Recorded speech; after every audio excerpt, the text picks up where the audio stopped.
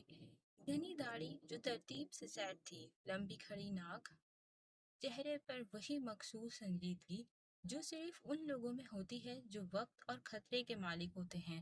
اس وقت وہ سیاہ شرٹ میں ملبوس شرٹ اس کے چوڑے سینے کو ایسے گلے لگائے ہوئے تھی جیسے اسی کی شان بڑھانے کے لیے ہی بنی ہو۔ شرٹ کے بازو کونیوں تک فولڈ تھے، جس کی وجہ سے اس کے بازوؤں کی پھولی ہوئی رگیں صاف نمایاں ہو رہی تھی، جیسے انہیں بڑی مہارت سے تراشا گیا ہو۔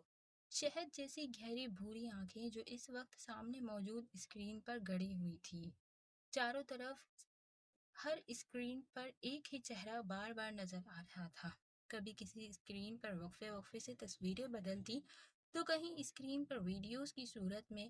یہ کوئی معمولی ویڈیوز نہیں بلکہ CCTV فوٹیجز تھیں۔ ایسا معلوم ہو رہا تھا جیسے ہر زاویے سے ایک ہی چہرے پر نظر رکھی جا رہی ہو۔ کہیں وہ لڑکی ہنس رہی ہوتی تو کہیں پارک میں تنہا بیٹھی ہوتی۔ ہر مسکراہٹ، ہر زاویہ اور ہر پل پر جیسے اس شخص کی نظروں کا پہرا ہو۔ وہ محض دیکھنا نہیں بلکہ خاص طور پر ایک نازک وجود پر نگرانی تھی۔ اس کے چہرے پر ایک گہری مسکراہٹ ابھری، وہی مسکراہٹ جو دوست کو بھی خوفزدہ کر دے اور دشمن کو بھی موت کی خبر دے دے۔